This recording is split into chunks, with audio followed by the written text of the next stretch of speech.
और हम ही ने जमीन में तुम्हारा ठिकाना बनाया और इसमें तुम्हारे लिए असबाब मईशत पैदा किए, मगर तुम कम ही शुक्र करते हो। और हम ही ने तुमको इब्तिदा में मिट्टी से पैदा किया, फिर तुम्हारी शक्ल सूरत बनाई, फिर फरिश्तों को हुक्म दिया कि आदम के आगे सजदा करो, तो सब ने सजदा किया, लेकिन इब्लीस कि वो सजदा करने वालों में शामिल न हुआ। अल्लाह ने फरमाया, जब मैंने तुझको भी हुक्म दिया था तो किस चीज ने तुझे सजदा करने से बाज रखा? उसने कहा कि मैं इससे अफजल हूं, मुझे तूने आग से पैदा किया है और इसे मिट्टी से बनाया है।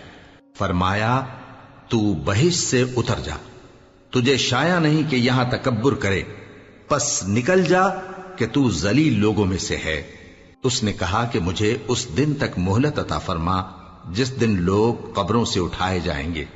फरमाया, अच्छा, तुझको मोहलत दी जाती है।